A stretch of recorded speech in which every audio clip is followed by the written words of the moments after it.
Imagine it's 1933. Your life savings aren't numbers on a screen. They're heavy, gold coins hidden under your floorboards. It's the only real money you trust while banks are failing all around you.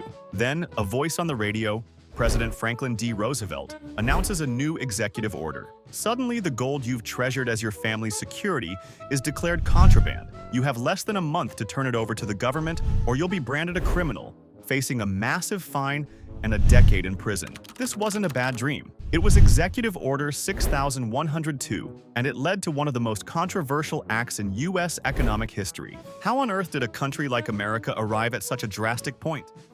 The stage was set by the 1929 stock market crash, which toppled the financial system. Banks collapsed like dominoes, igniting widespread panic.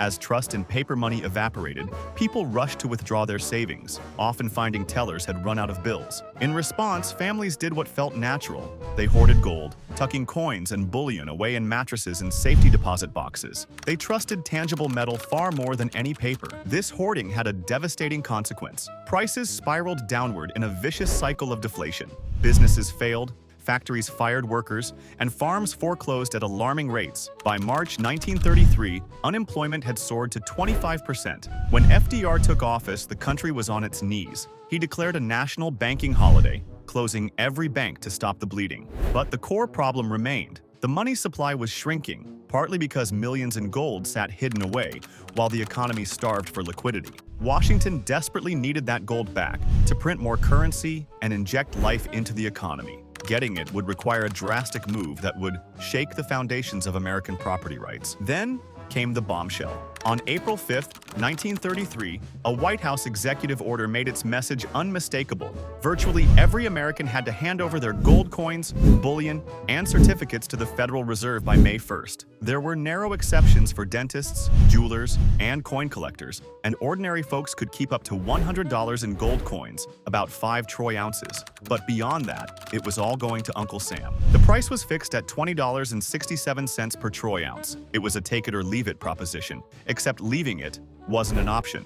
Refusal could mean a felony conviction, 10 years in prison, and a crippling $10,000 fine. The government claimed its authority from the obscure Trading with the Enemy Act of 1917, a wartime law repurposed for a domestic economic war. The implication was clear. Citizens holding gold were akin to enemies of the state. Most people, scared and desperate for the crisis to end, complied. It was a monumental shift of assets, driven by a blend of patriotic duty, desperation, and the very real threat of severe penalties. With mountains of gold in government vaults, Congress passed the Gold Reserve Act of 1934. This repriced the metal, raising its value from $20.67 to $35 an ounce. This move devalued the dollar by nearly 60% overnight and gave the government a massive profit on the gold it had just acquired. Think about it. The government bought your gold low, then immediately declared it was worth significantly more. This had profound implications. With a larger gold reserve, the Federal Reserve could print more money,